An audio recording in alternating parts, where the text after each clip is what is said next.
सादर प्रणाम। मैं हूं हिमांशु द्विवेदी और हमारे खास कार्यक्रम चर्चा में आपका स्वागत है। आज अक्षय तृतीया है और भगवान परशुराम की जयंती है। अब इसे जयंती कहें ना कहें, इस पर भी एक विवाद हो सकता है, क्योंकि भगवान परशुराम इस सृष्टि में जो 8 चिरंजीव हैं उनमें से एक हैं, और जो जीवित हैं उनके संदर्भ में जयंती कहा जाए ना जाए, इस पर विद्वानों में मतभिन्नता रहती है। पर आज उनका प्राकट्य दिवस तो है ही, इससे इंकार नहीं। परशुराम, भगवान परशुराम के संदर्भ में अगर बात करें तो भारत का जो पौराणिक साहित्य, सनातन धर्म की मान्यता है, उसके अंतर्गत विष्णु जी के 10 अवतार में से एक अवतार परशुराम जी के रूप में आया, और वह 6वें अवतार के रूप में हमारे बीच में है, पूजनीय है, वंदनीय है। उनको हम तमाम स्वरूपों में याद रखते हैं, लेकिन उनके संदर्भ में जो सबसे ज़्यादा याद रखा जाने वाला तत्व है वो यह कि एक ब्राह्मण होते हुए भी, ब्राह्मण कुल में जन्म लेने के बाद भी उन्होंने शास्त्र के साथ साथ शस्त्र को भी धारण किया और 21 बार क्षत्रियों का पृथ्वी से संहार किया। इस प्रकार की कहानी उनके संदर्भ में हम सबके बीच में है। लेकिन क्या वह केवल इसी बात के लिए याद किए जाएंगे? उनका जो पराक्रम है, उनका जो पौरुष है, उसके साथ साथ उनकी विद्वता, उनकी दिव्य दृष्टि, उनकी अलौकिकता, इस पर भी एक विस्तार से समझने की जरूरत हम महसूस करते हैं। और इसीलिए आज जब भगवान परशुराम का प्राकट्य दिवस है तो लगा कि इस पर एक वृहद चर्चा होनी चाहिए और उनके जीवन चरित्र को समझने का प्रयास करना चाहिए। और इसके लिए हमने संपर्क किया जाने माने मानस मर्मज्ञ विद्वत परम पूज्य विजय शंकर मेहता जी से। विजय शंकर मेहता जी, जिनको हनुमान जी को साधने के संदर्भ में हम जानते हैं, पर साथ साथ उनकी ख्याति भागवत के संदर्भ में, मानस के संदर्भ में भी उतनी ही है। उनसे आज हम परशुराम जी के जीवन चरित्र को समझने का प्रयास करेंगे। उनसे चर्चा को शुरू करें उससे पहले लेकिन समय है आज के विचार सूत्र का। तो हमारा आज का विचार सूत्र यह कहता है कि त्याग आपके बल को बढ़ा देता है, आपकी शक्तियों को कई गुना कर देता है, आपके पराक्रम को भी दृढ़ कर देता है। वह आपकी चिंताएं और भय हर लेता है और आप निर्भय तथा आनंदमय हो जाते हैं। स्वामी रामतीर्थ का ये जो सदविचार है, इसे हमने विचार सूत्र के रूप में इसलिए अंगीकार किया कि आज जिस प्रकार का परिवेश दुनिया में है, जिस प्रकार की परिस्थितियों से दुनिया गुजर रही है, उसमें यह विचार सूत्र हमें आत्मबल देने के लिए प्रेरित करता है। और कहीं ना कहीं यह आत्मबल हम भगवान परशुराम के चरित्र में भी पाते हैं। अब हम विषय पर वापस लौटते हैं। हम बात कर रहे हैं भगवान परशुराम की। भगवान परशुराम जिन्होंने ब्राह्मण कुल के अंतर्गत जन्म लिया, भगवान विष्णु के जो तमाम अवतार हैं, इसमें से प्रथम अवतार है जिसने जन्म के रूप में अभिव्यक्ति इस सृष्टि पर की। इससे पहले के उनके जितने भी अवतारों के संदर्भ में हम बात करते हैं, चाहे वो मत्स्य अवतार के रूप में हो, चाहे वो कूर्म अवतार के तौर पर हो, चाहे वो वराह अवतार के रूप में हो या नरसिंह अवतार के तौर पर हो, उसमें जन्म के तौर पर वह नहीं, सीधे अवतरित होते हैं। पर इसमें बाकायदा वह माता रेणुका के गर्भ से इस धरा पर अवतरित होते हैं। कहानी कुछ इस प्रकार की उनके संदर्भ में कि वह परम पूज्य भृगु के कुल से ताल्लुक रखते हैं। भृगु उनके पिता पर पितामह थे, उनके पुत्र हुए ऋषिक, उसके बाद में आए जमदग्नि, और जमदग्नि के पुत्र के तौर पर हम भगवान परशुराम को जानते हैं। क्या है परशुराम जी का चरित्र, इसको समझने का आज प्रयास करते हैं। विजय शंकर जी मेहता जी हमारे साथ में हैं। तो मेहता साहब, बहुत बहुत स्वागत आपका हमारे इस खास कार्यक्रम में। और आपसे जानने का विषय है हमारा कि क्या कुछ इस अद्भुत व्यक्तित्व के संदर्भ में है, क्या कुछ ऐसा है जिसके संदर्भ में हम अभी भी जान नहीं पाते हैं कि एक ब्राह्मण कुल में जिस व्यक्ति के द्वारा जन्म लिया गया, उसने शास्त्र को छोड़ शस्त्र का आलंबन अपने जीवन में लिया। क्या कुछ इसके माध्यम से संदेश देने की कोशिश है? भगवान परशुराम जी के लिए सामान्य रूप से ये बात उनके परिचय में आती है कि एक ब्राह्मण होकर उन्होंने क्षत्रिय धर्म, क्षत्रियों से युद्ध किया, शास्त्र की जगह शस्त्र उठाए और बहुत क्रोधी थे जी। ये उनका परिचय है जी। जनमानस अगर उनके बारे में जानता है तो हमारे यहाँ रामचरितमानस की कथाएं सबको याद है जी। कुछ लोग परशुराम जी को केवल ब्राह्मण मानते हैं, जन्म से तो हैं वो, जी। लेकिन अचानक कभी कभी समाज में ऐसा लगता है कि परशुराम जी यानी ब्राह्मण कुल के हैं, ब्राह्मण ही उनकी जयंती मनाएंगे। क्षत्रियों का संहार किया तो कुछ क्षत्रिय और ब्राह्मण में थोड़ा सा गैप आ जाता है, और ऐसा लगता है जैसे ब्राह्मणों के ही प्रतिनिधि हैं। जी। ब्राह्मण समाज बड़ा आयोजन करता है और कोई समाज नहीं करता। तो मुझे ऐसा लगता है ये भ्रम मिटना चाहिए। जी। परशुराम जी के भीतर जो विशेषताएं थी, जिस बात के लिए वो अवतार हुआ था, उसका ब्राह्मण और क्षत्रिय होने से सीधा कोई संबंध नहीं है। जी। उन्होंने शस्त्र जब उठाए तो क्षत्रियों के विरुद्ध नहीं उठाए थे, जी। एक ऐसी सत्ता के विरुद्ध उठाए थे जो अपने राज की आचरण से भ्रष्ट हो गई थी। उठाने वाला ब्राह्मण था, जो भ्रष्ट हुआ था वो क्षत्रिय था संयोग से। जी। तो इसमें कहीं ब्राह्मण क्षत्रिय आमने सामने नहीं हुए, जी।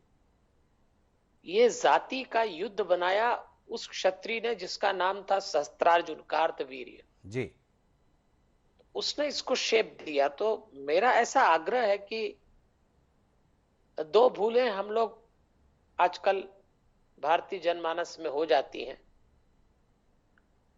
एक, अग्रसेन महाराज को वो केवल अग्रवाल समाज के पितृपुरुष ऐसा मान लिया जाता जी। है भी, जी। लेकिन केवल अग्रवाल समाज ही उनको मानता है, पूछता है, उनकी जयंती मनाता है। ऐसे ही ब्राह्मणों के साथ हो गया, ब्राह्मण समाज ही मनाएगा। तो क्यों? इन्होंने जो किया है वो संपूर्ण मानवता के प्रतिनिधि हैं ये। जी। ब्राह्मण कुल में जन्मे है तो क्या केवल ब्राह्मण समाज मनाएगा? जी। इस पे विचार करना चाहिए। जी। अब इनका एक बहुत शॉर्ट में अगर अपन देखें, फिर उस पे विस्तार से आप पूछेंगे तो मैं प्रयास करूंगा। जी। इनका जो प्रथम प्रवेश अगर आप सार्वजनिक रूप से सरलता से पाना चाहें जी। तो रामचरितमानस में आता है। जी। गोस्वामी जी पे यदा कदा ये आरोप लगते ही रहते हैं कि गोस्वामी जी स्वयं ब्राह्मणवादी थे, जी। ब्राह्मणों के पक्षधर थे, ब्राह्मणों के पक्ष में लिखते थे, बोलते थे। लेकिन जब धनुष टूटा जी। सीता स्वयंवर में और परशुराम जी आए, जी। तो परशुराम जी का जो परिचय गोस्वामी तुलसीदास जी देते हैं, वो लिखते हैं, शांत बेशु करनी कठिन बरनी न जाहु स्वरूप। ऐसा जी। परशुराम जी के परिचय में गोस्वामी जी ने लिखा है, शांत बेशु करनी कठिन। जी। उनका वेश तो शांत था क्योंकि महात्मा का, ऋषि का वेश था। जी। करनी कठिन जी। बरनी न जाहु स्वरूप। जी। उनके स्वरूप का वर्णन नहीं हो सकता क्योंकि वेश शांत है जी। और करनी बड़ी कठिन है। थोड़ी थोड़ी देर में फरसा उठा उठा के बात करते थे, जो उन्होंने राम लक्ष्मण से की। इसलिए तुलसीदास जी ने एक और बात उनके लिए बहुत अच्छी लिखी है, क्योंकि तुलसीदास जी तो ब्राह्मण के अगर पक्षधर थे तो एक ब्राह्मण के लिए क्या लिखते, लेकिन उन्होंने भी लिखा है, सहजऊ चितवन मनहु रिसाते। सहजऊ चितवन मनहु रिसाते। दिखते सहज हैं, सहजऊ चितवन, दिखते सहज हैं, जी। लेकिन मनहु रिसाते, लेकिन ऐसा लगता है जैसे हमेशा गुस्सा ही करते रहेंगे। ये उनका परिचय है। जी। तो उनके क्रोध को किसी जाति से जोड़ना उस चरित्र के प्रति एक नासमझी होगी, नाइंसाफी होगी। जी। इनका जन्म कैसे हुआ ये देखना पड़ेगा। जी। उसके बाद इन्होंने कुछ घटनाएं ऐसी की, आवेशावतार तो थे ही, जी। आवेशावतारी कहलाते हैं। जी। तो ये पहले राम के नाम से जाने जाते थे। इनके दादा दादी, माता पिता, भाई बहन सब राम बोलते थे। जी। फिर ये राम से परशुराम हुए, शिव जी ने इनको परशु दिया। जी। फिर इन्होंने परशु का प्रयोग किया, फिर परशुराम के रूप में ही ख्यात हो गए। किसी व्यक्ति को शस्त्र से जाना जाए, वो भी ब्राह्मण, इस मामले में अनूठे थे, जी और जाते जाते वापस राम हो गए। जी जब इनकी श्री राम से स्वयंवर में भेंट हुई और इन्होंने श्री राम से कहा कि ये धनुष खींच के बताइए, और जी वो अपने आप खींच गया, तो इन्होंने प्रणाम किया जी और चले गए। जी और इन्हें को लगा कि जिस कार्य को मैं पूरा कर रहा था वो कहीं अधूरा रह गया था, अब मेरे बाद ये राम पूरा करेंगे। तो राम, परशुराम, फिर फिर राम। राम, जी ये क्रम है इनका। जी और तुलसीदास जी ने इनका वर्णन किया है, तो चरित्र विचित्र है। जी हर गतिविधि के पीछे गजब की गहराई है। जी शायद ही कोई ऐसा व्यक्ति होगा इतिहास में जिसने राम को शठ कहा। जी मूर्ख, जी रावण ने भी नहीं कहा। जी लेकिन परशुराम जी को जो गुस्सा आता था जी वो किसी को नहीं देखते। जी तो परशुराम अकेले व्यक्ति होंगे जिन्होंने राम से धनुष टूटने पर जब लक्ष्मण जी की उनकी बहस हुई तो उन्होंने कहा, शंभु सरासनु तोरी सठ जी करसी हमार प्रबोधु। जी भगवान शंकर का धनुष तोड़ के है सठ, जी राम को बोल रहे हैं। जी करसी हमार प्रबोधु, और हमको ज्ञान दे रहा है। जी ये शब्द क्या तुलसीदास जी परशुराम जी से अपने इष्ट राम के लिए बुलवा सकते हैं? पर बुलवाए, जी क्योंकि तुलसीदास जी तो जो दिखता था वो लिखते थे। जी तो मैं कहना ये चाहता हूं कि कितना अद्भुत चरित्र रहा होगा, जी कितने आवेशित रहे होंगे कि राम को बोल गए। जी और ये जब प्रसंग खत्म हुआ, उनको पता लग गया कि श्री राम का अवतार हो गया है, तो फिर उन्होंने समापन पे इस दृश्य में हाथ जोड़ के कहा, अनुचित बहुत कहेऊ अज्ञाता, क्षमहु क्षमा मंदिर द्रोह भ्राता। दोनों भाइयों दोनों से भाइयों क्षमा मांगी, जी दोनों से मांगी। जी यही इस चरित्र की विशेषता है। इनका जन्म, इनके माता पिता द्वारा इनको शिक्षा दी जाना, जी इनके आश्रम में शस्त्रार्जुन का आक्रमण करना, जी कामधेनु को ले जाना, इनके द्वारा शस्त्रार्जुन का वध कर देना। माता पिता ने इनसे कहा, राजवध पाप है, तुम प्रायश्चित करने जाओ, तो चले गए। लौट के आए तो शस्त्रार्जुन के संतानों ने पिता का वध कर दिया इनके। जी तब इन्होंने 21 बार, उसके बाद जब ये घटना पूरी होती है जी तो इनके गुरु तो शिव जी थे, जी लेकिन इनके शिष्यों की परंपरा भी निराली है। मैंने जी। कहा ना, ये चरित्र ही निराला है। मैं इस चरित्र को और आगे बढ़ाना चाहता हूं, लेकिन आपने जो प्रसंग दिया है उस पर एक सवाल मेरे जहन में है। आपने गोस्वामी तुलसीदास द्वारा रचित रामचरितमानस का उल्लेख करते हुए बताया कि जब वो शिव धनुष तोड़ा जाता है तब परशुराम वहां पर पहुंचते हैं। लेकिन रामचरितमानस तो आज से 200, 400, 500 साल पहले लिखी गई, पर यह मान्यता है कि जो वाल्मीकि जी के द्वारा रामायण लिखी गई वो राम के होते हुए लिखी गई। उस रामायण में परशुराम जी का जो आगमन है वो जनक जी के दरबार में नहीं है। जब जनक जी के यहां से विदा लेकर अयोध्या की ओर रुख करते हैं तब उसमें परशुराम जी बीच मार्ग में मिलते हैं, ये प्रसंग आता है।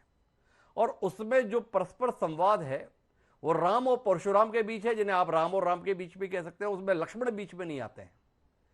इस विवेचना को भी आपसे समझना चाहता हूं कि वाल्मीकि के राम और गोस्वामी तुलसीदास जी के राम के बीच में ये दृश्य में जो बदलाव है वो किस परिस्थिति में है?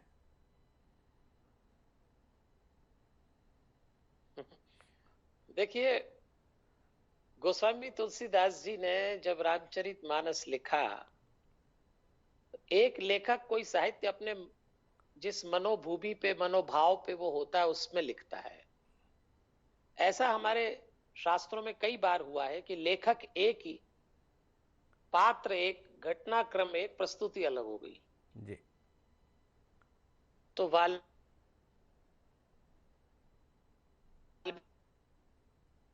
की परशु आए जी और जो भी उनकी बातचीत हुई, जी तुलसीदास जी ने दृश्य पढ़ा ही होगा। जी लेकिन तुलसीदास जी ने जिस काल में रामचरितमानस लिखा, उस समय लोगों के मन मानस में नायक की छवि जी बड़ी पराक्रमी होना थी। जी यवनों का काल था, लोग कोई नायक ढूंढ रहे थे उस समय। तो तुलसीदास जी को लगा कि मेरे नायक राम यदि परशुराम जी से जंगल में मिले तो जंगल में मोर नाचा किसने देखा। जी और लेखक तो बड़े गजब के थे, दृश्य अद्भुत बनाते थे। जी मेरे राम पहली बार सार्वजनिक रूप से सामने आ रहे हैं। जी वो तो अवध के राजकुमार थे, विश्वामित्र जी उनको जनक राज लाए। जी और उस समय जनकपुर के उस स्वयंवर में रावण भी था और संसार भर के राजा आए। जी तुलसीदास जी को लगा कि आज संसार भर के राजा हैं, इस समय मेरे राम का प्रवेश कराऊं मैं, जी और प्रभावी प्रवेश कराऊं। सारे राजा डरते थे परशुराम जी से, क्योंकि जब वो आए तो सब कांपने लगे। तो उनको लगा यदि यहां मेरे राम का मैं प्रवेश कराऊं, तो सीधे नहीं कराया, पहले तो लक्ष्मण जी से भिड़वा दिया इनको। जी तो संवाद इतनी ऊंचाई पे गया कि परशुराम जी आवेश में आ गए। जी एक बार तो जनक जी को कहना पड़ा लक्ष्मण जी से, न करें, ऐसा न करें। जी उसके बाद जब राम जी आए चित्र में, तो परशुराम जी ने कहा कि तुम तो बड़े विनम्र हो, बड़े अच्छे दिखते हो, जो भी बात है। जी और उसके बाद राम ने उनको अपने प्रभाव में लिया। और जब वो दोनों तुलसी, सारे राजाओं ने देख लिया कि ये सबसे बड़ी शक्ति है जिसको हम परशुराम के नाम से जानते हैं, और आज इससे भी बड़ी एक शक्ति का उदय हो गया। जी तो अपने नायक की एंट्री, जिसको आजकल जी जैसे, तो उसमें सलीम जावेद अमिताभ बच्चन की जब एंट्री कराते हैं ना, तो जी ऐसा होता था कि किसी एक उस पे कैमरा आता था और लगता था हीरो आया। हमारे तुलसीदास जी ने बोले मेरे नायक, मेरे इष्ट ऐसे जंगल में मिल जाएंगे, तो क्या मतलब निकला। जी उन्होंने उस दृश्य को ऐसा बनाया, क्योंकि उस पूरे दृश्य को देख के लगता है वो परशुराम जी को राम जी एक संदेश देना चाहते थे कि महाराज, दुष्ट क्षत्रिय राजाओं का वध करने के लिए आपने 21 बार शस्त्र उठाए, जी लेकिन एक समय ऐसा आया कि आप स्वयं हिंसा के पर्याय बन गए। जी किसी समस्या को निपटाने के बाद समस्या समाप्त होना चाहिए, पर नहीं हुई। वो स्वयं आतंक का, क्रोध का, भय का प्रतीक बनते जा रहे थे। जी इसके पीछे हम चर्चा करेंगे। जी तो जो आपका प्रश्न था जी कि गोस्वामी जी को न्याय ये करना था कि मेरे नायक का प्रभावी प्रवेश जी सार्वजनिक रूप से राजाओं के सामने हो। जी तो हमारे देवता, तो जैसे हमारे कृष्ण जी हैं, शोमैनशिप में तो वो भी बहुत गजब के हैं। जी उनको एक बार अपना सुदर्शन चक्र का प्रताप दिखाना था, जी तो उन्होंने भरी सभा में शिशुपाल की गर्दन उतारी। चाहते तो किसी और से भी उतार सकते थे, जी लेकिन कृष्ण जी ने सोचा आज संसार भर के राजा मौजूद हैं, इनके सामने आज ही बता दूं कि मेरे पास ये है। जी तो आपका व्यक्तित्व, आपकी योग्यता समय पर कितने व्यापक और प्रभावी रूप में प्रकट हो, ये भी एक कला है, और उसमें माहिर थे तुलसीदास जी, इसलिए इस दृश्य को यहाँ लिखा गया। बड़े महत्वपूर्ण तरीके से जो घटनाक्रम है उसकी व्याख्या जो है मेहता जी ने की। मेहता जी, एक और जो परशुराम चरित्र के संदर्भ में यूँ तो कई बातें हैं जिन पर आपसे रोशनी डलेगी। एक प्रसंग इस बात का भी है कि एक समय अवसर ऐसा आया जब उनके पिता जमदग्नि अपनी पत्नी रेणुका से नाराज हुए, भाइयों से नाराज हुए परशुराम जी के, तो उन्होंने परशुराम को माता के वध की आज्ञा दी और परशुराम जी ने उस आज्ञा का पालन किया और अपनी माता का ही वध कर दिया। भारत के जितने भी साहित्य की बात कर लें, भारत की सनातन संस्कृति की बात कर लें, यहाँ पर तो गुरु, माता, पिता ये तो प्रभु से भी ज़्यादा वंदनीय माने गए। पर जो स्वयं साक्षात भगवान के स्वरूप में मानते हैं वह अपनी माता पर ही परशु चला देते हैं, फरसा चला देते हैं, और फिर भी हम उन्हें भगवान के तौर पर मान्यता दे रहे हैं। इस गूढ़ घटना की क्या सरल व्याख्या है, ये आपसे समझना चाहता हूं। परशुराम चरित्र में ये एक बहुत चर्चित घटना है। उनको मात्र हंता कहा गया है। जी थोड़ा सा घटना में प्रवेश करते हैं। जी जमदग्नि और रेणुका जी ने परशुराम जी का लालन पालन बड़े विशिष्ट तरीके से किया था, क्योंकि वो जानते थे कि ये बालक जो है अलग ढंग का है। पहले हम इस प्रसंग की बात करते हैं, अलग ढंग की क्या है इसकी भी बात करेंगे। एक दिन परशुराम जी जब अपने आश्रम में नहीं थे, तो उनकी मां रेणुका स्नान करके लौट रही थी, और लौटते लौटते तुलसी जी का मंत्र बोल रही थी कि हे तुलसी मैया, मुझसे भूल हो गई, मेरा मन भटक गया, मानसिक रूप से मैं अशुद्ध हो गई हूं, मेरी रक्षा करना, त्राहि माम त्राहि माम, ऐसा मंत्र बोलते हुए अपने आश्रम में प्रवेश करती हैं। उनके पति परशुराम जी के पिता जमदग्नि जी आश्रम में बैठे हुए, और उन्होंने अपनी पत्नी को आते हुए देखा। जी यहां ये जो पूरा प्रसंग है, परिवार में पति पत्नी, माता पिता और बच्चों के त्रिकोण का अद्भुत प्रसंग है। जी इसको बहुत गहराई से समझना चाहिए भारतीय संस्कृति से जुड़े हुए परिवार के लोगों को। जी ये केवल मात्र हंता कह देने से काम नहीं चलेगा, इसके पीछे के मनोविज्ञान को समझें। अपनी पत्नी को मंत्र जपते हुए देख के जमदग्नि ने रेणुका जी से कहा, रेणुका, आपके चेहरे पे जो ब्राह्मणी का तेज था, मैं प्रतिदिन आपके मुखड़े को देखता हूं, आपकी आकृति को देखता हूं। आज कुछ ऐसा लग रहा है कि आप कोई भूल करके आ गई हैं, कोई आचरण में दोष हुआ है, कोई ऐसी घटना घटी है जो नहीं घटना चाहिए, कुछ है जो आप मुझसे छुपा रही हैं। रेणुका जी ने अपने पति जमदग्नि जी से कहा, भूल तो हुई थी, वो प्रार्थना जी भी कर रही हुआ, जी मैं ग्लानि में डूबी हुई हूं, आचरण दोष से परिचय, आप तो ऋषि हैं, अब मैं सिर्फ इतना कह पाऊंगी, आप अपनी दिव्य दृष्टि से देख लें मुझसे जो भूल हुई है और निर्णय ले लें। जी जमदग्नि जी ने आंख बंद करी और जो दृश्य देखा कि जब ये स्नान करने गई तो नदी के दूसरे तट पर गंधर्व राज चित्ररथ अपनी पत्नी के साथ अश्लील व्यवहार करते हुए स्नान कर रहे थे। इन्होंने वो दृश्य देखा और दृश्य देखकर काम भाव संचारित हुआ, काम में डूब गई ऐसा न कहें। मनुष्य के जीवन में काम देखने से उतरता है, स्पर्श तो बाद में होता है, ये ध्यान रखना आप। जी दृश्य से, नेत्रों से प्रवेश होता है काम का जी पहला। इनके मन में काम का संचार हुआ होगा।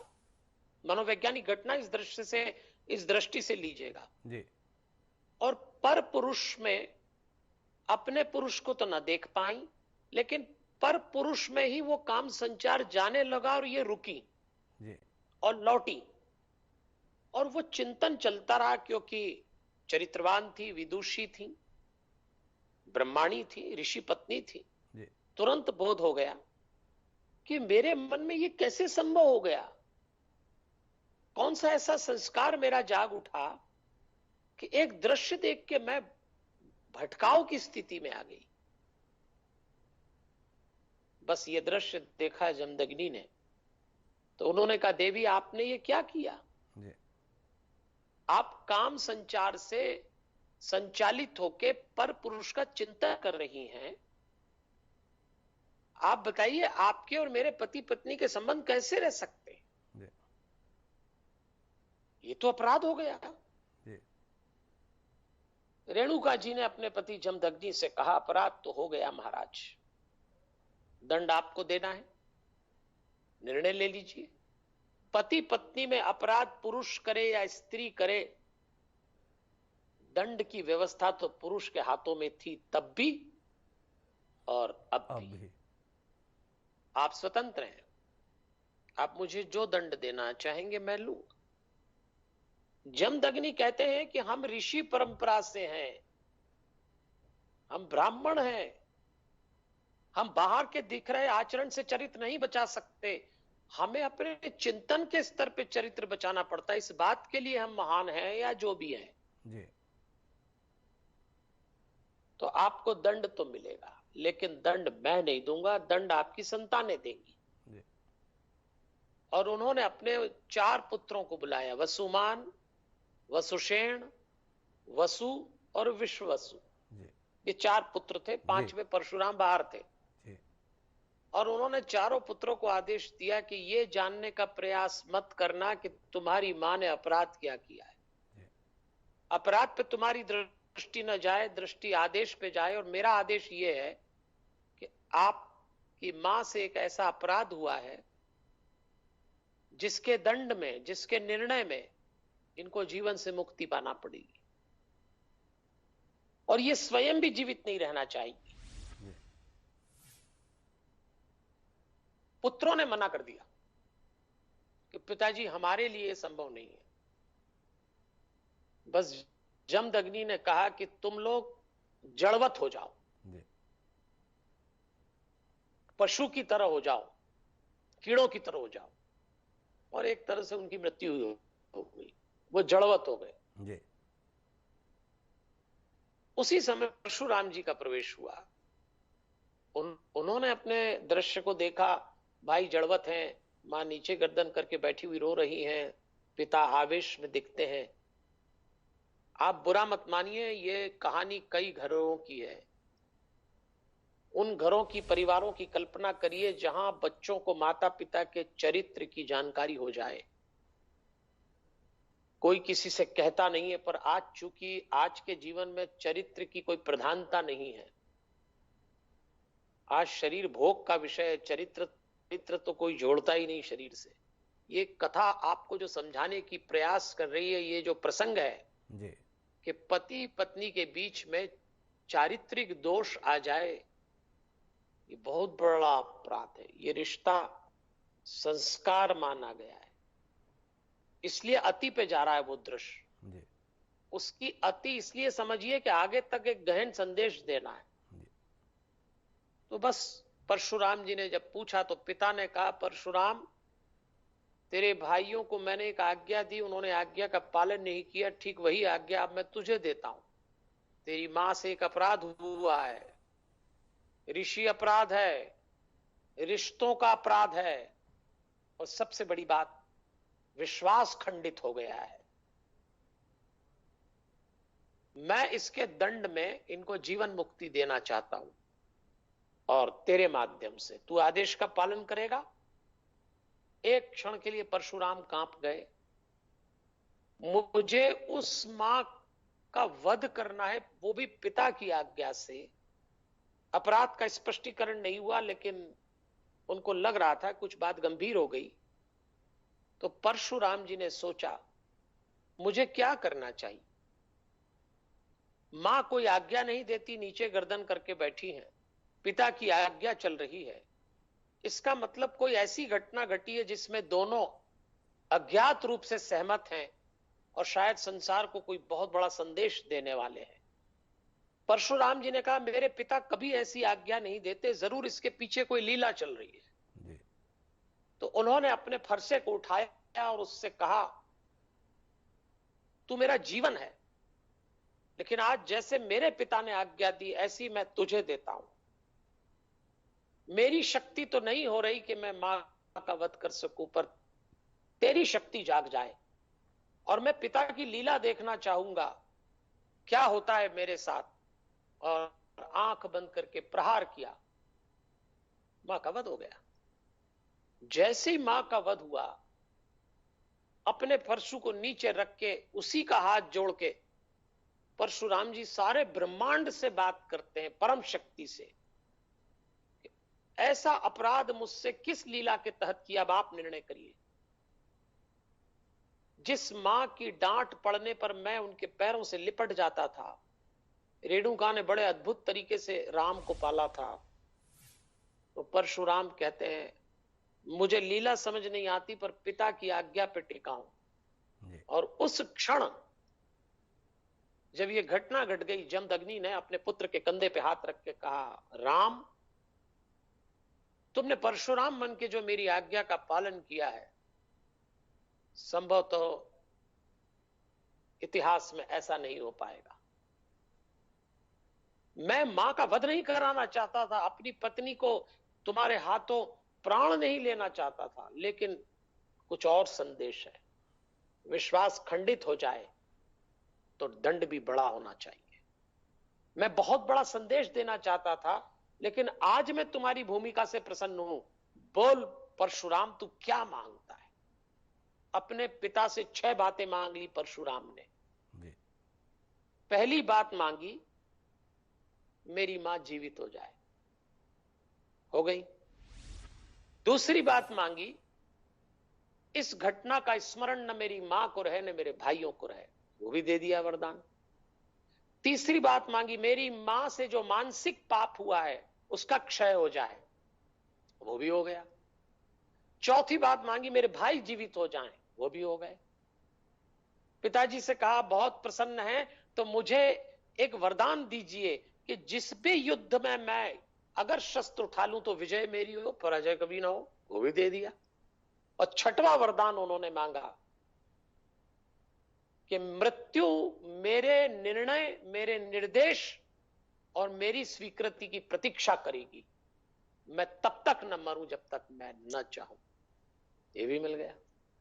और तब पिता ने कहा, परशुराम, मैं जानता था कि तू मां को जीवित करा देगा, लेकिन वध सिर्फ इसलिए कराया कि मैं संसार को यह बताना चाहता था, इससे बड़ा पवित्र रिश्ता कोई नहीं होता कि 2 देह पति पत्नी बन जाएं और दोनों पति पत्नी रहते हुए यदि इस तरह का कोई अपराध करें तो वो अक्षम्य होना चाहिए, संस्कृति की दृष्टि से, संतान के लालन पालन की दृष्टि से। इस पूरे घटनाक्रम को ऐसे देखिए तो आज हमारे पारिवारिक जीवन में पति पत्नी के संबंधों में बड़ी आसानी से पर पुरुष का प्रवेश हो जाता है, पर स्त्री का प्रवेश हो जाता है, बच्चे तमाशा देखते रह जाते हैं। ऐसे खंडित पति पत्नी के भाव से बने हुए माता पिता परशुराम जैसी संतानें तो नहीं दे पाएंगे। ये मेरा इस पूरे प्रकरण के पीछे आग्रह है आपसे। बहुत ही संयमित तरीके से इस गहन विषय की व्याख्या आपने की, लेकिन इसे मैं थोड़ा सा और आगे बढ़ाना चाहता हूँ। क्या इसके अंतर्गत ये पता चला, आज किसी व्यक्ति को पता चला तो वो भी परशुराम के समान अपने बच्चों को आदेश दे दे, तो आपसे जानना चाहूंगा कि ऐसा दंड देने का अधिकार उसे ही होना चाहिए जिसके पास में जमदग्नि जैसा तपबल हो, जिसमें यह सामर्थ्य हो कि वह अपनी पत्नी को पुनः जीवित कर सके, जिसमें यह सामर्थ्य हो कि बदली हुई परिस्थितियों को फिर पलट सके। बिल्कुल, ये किसी का वध करने का आदेश देना उस समय की कानून व्यवस्था थी जी, उस समय संभव था, आज की नहीं है जी। आज आप किसी का वध नहीं कर सकते, कितने ही सक्षम हो। जी। तो इसलिए ऐसा कोई आप उन्होंने निर्णय वध का दिया, उसको आज लागू नहीं कर सकते। उसके पीछे उनकी जो लीला की मंशा थी जी, वो लागू की जाना चाहिए। वध भी नहीं कर सकते और वध हो जाने के बाद में जिंदा भी नहीं कर सकते। हाँ, बहुत ही असंभव है, बहुत ही।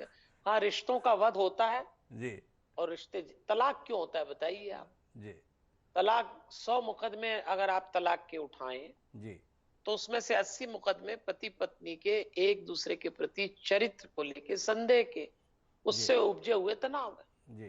तो घटनाएं तो होती हैं, सजा देने का तरीका बदल जाता है। एक और जो अमूमन बहुत ज्यादा लोगों की जानकारी में नहीं है, वो ये है कि उन्होंने 21 बार धरती को जीता, क्षत्रियों का संहार किया, आतताई राजाओं का संहार किया, जिसे लोगों ने क्षत्रियों के संहार के रूप में व्यक्त किया। पर उसके साथ में एक प्रसंग ये भी आता है कि पूरी धरती जीत लेने के बाद उसका उपभोग परशुराम जी ने नहीं किया, बल्कि कश्यप ऋषि के अध्यक्षता में यज्ञ करके पूरी धरती उन्होंने कश्यप ऋषि को दान कर दी। इस प्रसंग पर भी आपकी तरफ से कोई दृष्टि डले? ये दो अलग अलग प्रसंग हैं जी और दोनों के पीछे बड़ा अच्छा मैसेज है। जी एक बार अपने आश्रम में परशुराम जी अपने माता पिता के साथ बैठे थे जी और बातचीत चल रही थी, तो उस समय एक शिकायत आई थी कि सहस्त्रार्जुन जो उस समय राजा था बहुत दुष्ट है, अच्छा नहीं है वो, जी उसका आचरण ठीक नहीं। जी और एक बार जंगल में परशुराम जी ने एक स्त्री को बचाया था। उस स्त्री का नाम था लोमहर्षणी। लोमहर्षणी, लोभा कहते थे जी उसको। लोमहर्षणी।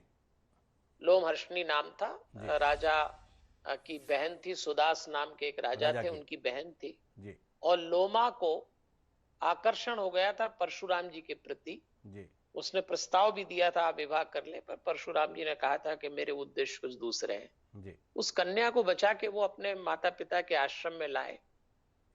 तो उस कन्या ने कहा कि मुझे केवल बाघ से ही नहीं बचाया है, मुझे शस्त्रार्जुन से भी बचाया है इन्होंने, जी क्योंकि मेरे भाई के ऊपर दबाव है कि शस्त्रार्जुन से मैं विवाह कर लूं, जबकि वो विवाहित हैं और जी दुष्ट हैं। जी तो माता पिता ने कहा था भाई इस लोमा को इसके भाई के पास सुरक्षित पहुंचा दो। लोमा को लगा हो गया था, परशुराम जी ने मना कर दिया। लेकिन परशुराम जी उस समय शस्त्रार्जुन के आचरण को लेके उस स्त्री के मुंह से सुन चुके थे, तो उनके मन में उनको लेके कोई बहुत सम्मानजनक स्थिति नहीं थी। अब एक दिन जब आश्रम में अपने माता पिता के साथ बैठे थे, तो रेणुका जी ने अपने पति से कहा आज हमारे घर राजा शस्त्रार्जुन आने वाले हैं, ऐसी सूचना है, अपने दल बल के साथ। जी तो जमदग्नि ने कहा कि शस्त्रार्जुन हमारे यहाँ क्यों आ रहा है, मुझे वो थोड़े ठीक नहीं लगते। तो रेणुका जी ने कहा आप जानते हैं उनकी पत्नी मेरी बहन है वेणुका, जी तो शस्त्रार्जुन आपके साड़ू हैं। जी तो खाने में लाड़ू और रिश्ते में साड़ू दोनों ही मीठे होते हैं। जी आप तो उनका सम्मान करिए ना, वो आ रहे हैं आपके यहाँ। जमदग्नि बोले मैं साधु, वो राजा है, हमारा कोई मेल नहीं है, रिश्ता भले ही होगा। जी अब एक तरह से शस्त्रार्जुन इनके मौसा जी हो गए जी परशुराम जी। जी परशुराम जी ने कहा कि मैंने भी जानकारी है कि वो व्यक्ति ठीक नहीं है, कुटिल है, रहस्यमयी है जी और बहुत अहंकारी है। वो अपने घर रहे, पर वो आ गए। तो उसके पहले परशुराम जी ने कहा मुझे तो नहीं जमता। अच्छा, जमदग्नि और रेणुका जानते थे ये शॉर्ट टेम्पर्ड है, भिड़बुड़ा जाएगा अपने मासा जी से। जी तो उसने कहा मैं तो जा रहा हूं तीर्थ यात्रा पे, तो उन्होंने कहा तू जा। जी परशुराम चले गए, ये भी खुश हो गए कि ठीक नहीं है। जब शस्त्रार्जुन आए तो ऐसे सब बैठ गए, अहंकारी तो थे ही। तो कहने लगे आश्रम तो ठीक ठाक दिखता है, पर हम तो राजा हैं, हमारे साथ हमारी सेना है, कुछ व्यवस्था वगैरह है आपके यहाँ? जमदग्नि ने कहा आप क्या व्यवस्था चाहते हैं? बोले राजभोज होना चाहिए। हो जाएगा। बोले कहां से हो जाएगा इस आश्रम में? तो जमदग्नि ने कहा हो जाएगा। जमदग्नि जी को अपनी कामधेनु पे बड़ा भरोसा था। जी उनके पास एक कामधेनु थी, कपिला। कपिला। उन्होंने कपिला नाम की कामधेनु का आदेश दिया, उस गौ माता से जो मांगते थे वो देती थी। जी तो बड़ा सब कुछ सुंदर व्यवस्था हो गई। ऐसा राजभोज राजा ने कभी राजमहल में नहीं किया।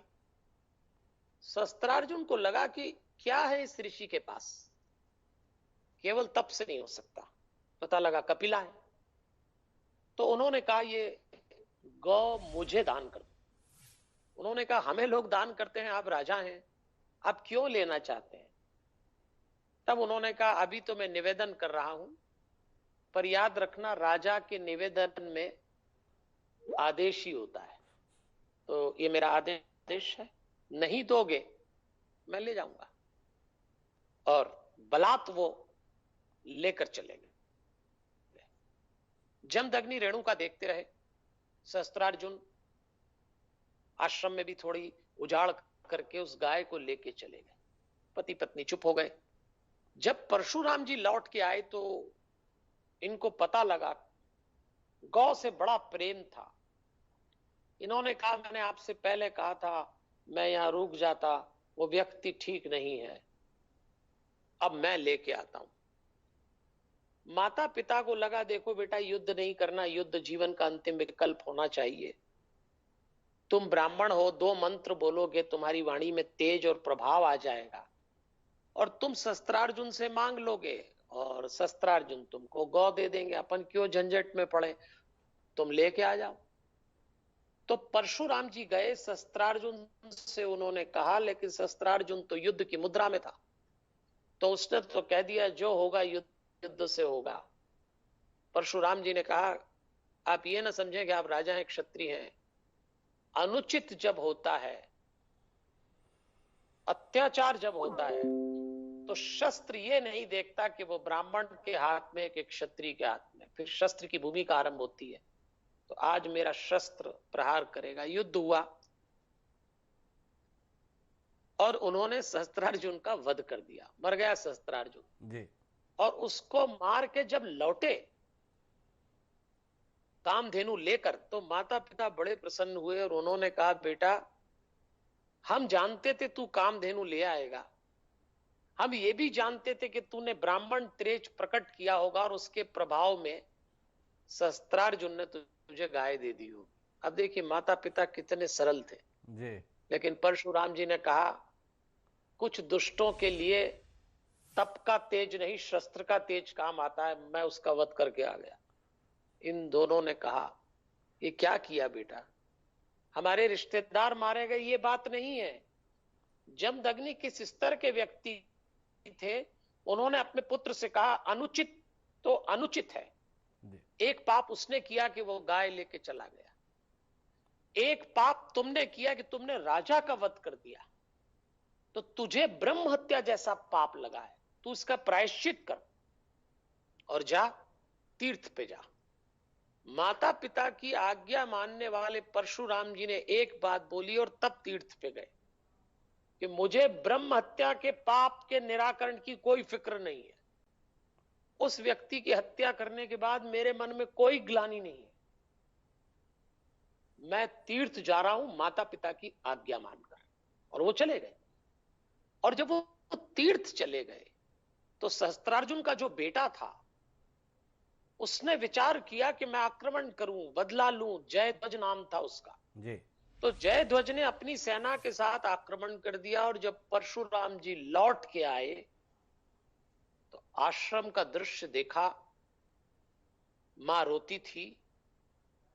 तब भाइयों ने बताया कि तुम्हारे जाने के बाद जयध्वज के नेतृत्व में सेना आई, हमारे पिता यज्ञ कर रहे थे, उन लोगों ने जटा पकड़ी, पिता को यज्ञ से बाहर खींचा यज्ञशाला से और हमारे सामने, मां के सामने उनका मस्तक उतार दिया। हम कुछ नहीं कर पाए। मां रोती थी। और तब रेणुका जी ने अपने बेटे परशुराम से कहा, परशुराम उन्होंने अत्याचार तो किया है, ऐसे धोखे से आक्रमण किया जैसे आतंकवादी करते हैं। अरे क्षत्रिय राजा जब किसी पे आक्रमण करता है तो रेणुका कहती है सूचना दी जाती है, हमें इतनी तक सूचना नहीं दी कि वो यज्ञ से उठ जाएं। मुकाबला तो हम तब भी नहीं कर सकते थे, पर कम से कम व्यवस्थित तो हो जाते। अरे श्वान भी श्वान पे आक्रमण करता है तो एक बार गुर्राता है, ये रेणुका ने अपने पुत्र से कहा। उन्होंने तो क्षत्रिय का आचरण भी नहीं किया। 21 बार अपने पति का स्मरण करके अपनी हाथों की चूड़ियों को धरती पे तोड़ा था। तब परशुराम ने कहा, मां मैं जानता था आपने 21 बार धरती पे अपने दुख को हाथ पटक के प्रकट किया है, तो मैं प्रण लेता हूं 21 बार दुष्ट राजाओं को, क्षत्रियों को इस धरती से विहीन कर दूंगा। और उन्होंने फिर शस्त्र उठाए थे। तब भी रेणुका जी ने कहा था, क्रोध से क्रोध नहीं मिटता, युद्ध मत कर, लेकिन वो तो परशुराम थे। ऐसे परशुराम जी ने 21 बार क्षत्रियों का वध किया था। जी। आपका दूसरा प्रश्न था कि उन्होंने धरती जीती, उसको भोगा नहीं, लेकिन इसके पीछे घटनाक्रम है। जी। ऐसा नहीं, इससे हम एक बहुत बड़ी सबक ले सकते हैं, सीख ले सकते हैं। जी। जब उन्होंने क्षत्रियों का संहार कर दिया, सारी सत्ताएं उनकी हो गई, धरती पे विजय प्राप्त हो गई, तो वो बहुत अशांत हो गए और एक दिन एकांत में बैठ के सोचने लगे, युद्ध की चीख विजयी व्यक्ति को भी वैसी ही सुनाई देती है जैसे पराजित व्यक्ति को। जीवन में कुछ युद्ध ऐसे होते हैं जिसमें जीतने के बाद भी हारने का एहसास होता है। उस दिन परशुराम को भी ऐसा ही हो रहा था, ये क्या किया मैंने, और मेरा मन शांत नहीं है। तो वो ब्रह्मा जी के पास गए। उन्होंने ब्रह्मा जी से कहा, महाराज संसार जीत लिया और मैं अशांत हूं। तो ब्रह्मा जी ने कहा था, युद्ध कभी किसी को शांत नहीं करता परशुराम। तुमने इतना बड़ा, इतना भीषण युद्ध किया है, तो तुम शांत हो भी नहीं पाओगे। एक काम करो, तुम्हें अगर शांति उपलब्ध करना है तो तुम्हें अपने गुरु के पास जाना चाहिए। संसार में सबसे बड़ी शांति गुरु और गुरु द्वारा दिए गए मंत्र में होती है। माता पिता ने शिव जी को गुरु बनाया था इनका, जी। तो ये अपने गुरु के पास गए, और लेकिन ब्रह्मा जी ने कह दिया था, तो ओम नमः शिवाय, ओम नमः शिवाय जपते हुए गए। याद रखिएगा, जी। ओम नमः शिवाय एक ऐसा पंचाक्षर मंत्र है कि आप अगर किसी ऐसी स्थिति में सफल होने के बाद भी अगर अशांत हो, भौतिक अवस्था में अशांत हो, तो ये मंत्र शांति पहुंचाता है। शिव पुराण में भी इसकी चर्चा आई, पंचाक्षर मंत्र है, जी। ओम नमः शिवाय, ओम नमः शिवाय।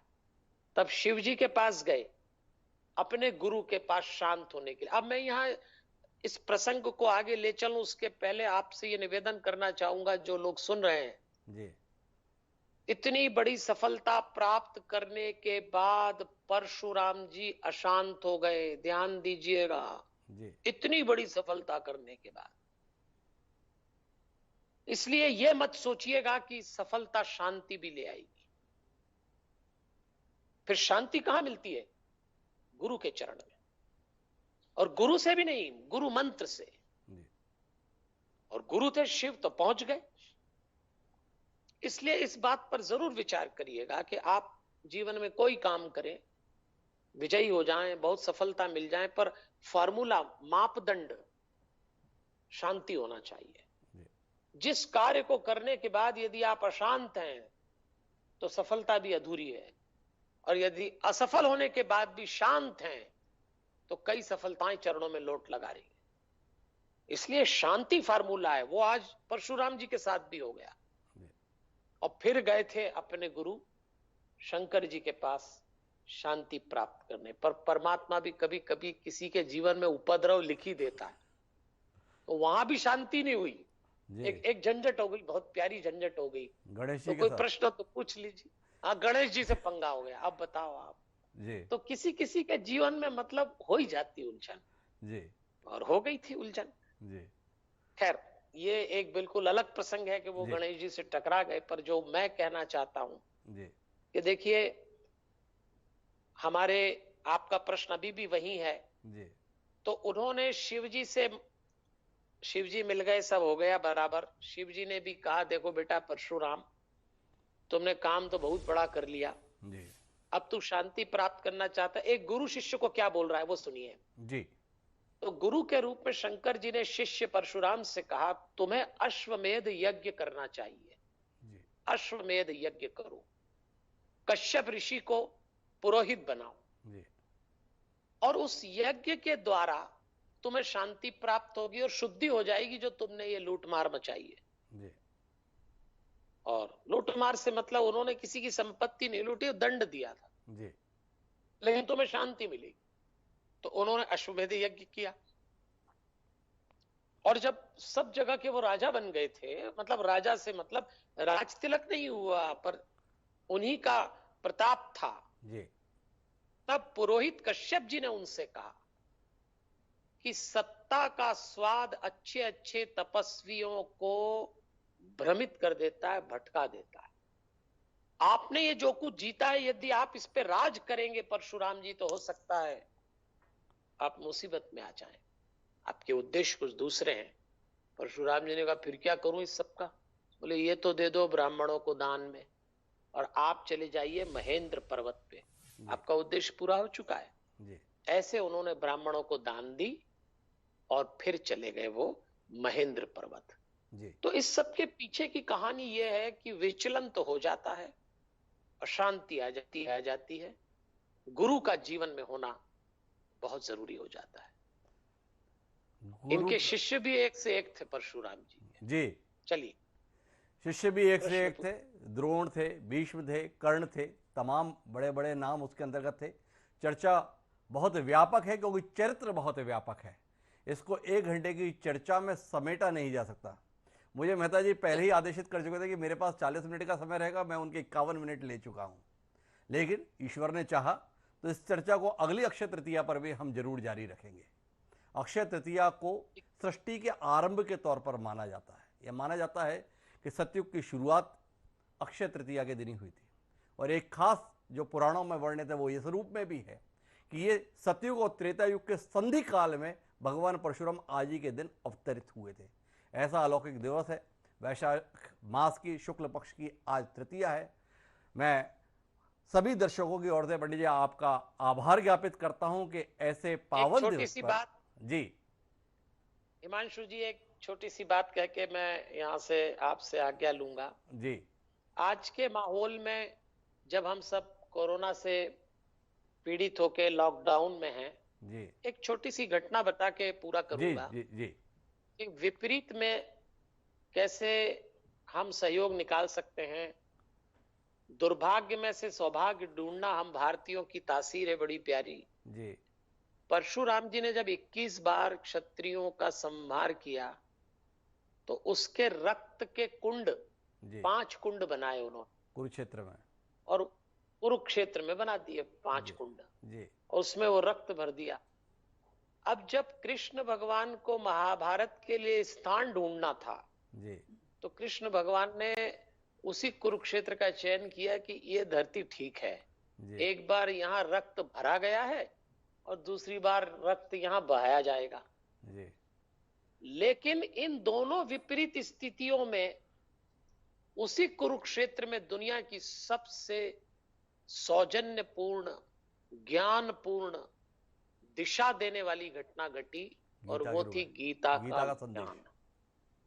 गीता कुरुक्षेत्र में घटी थी, जी जहां पहले ही रक्तपात भरा हुआ जी और अभी होने वाला था।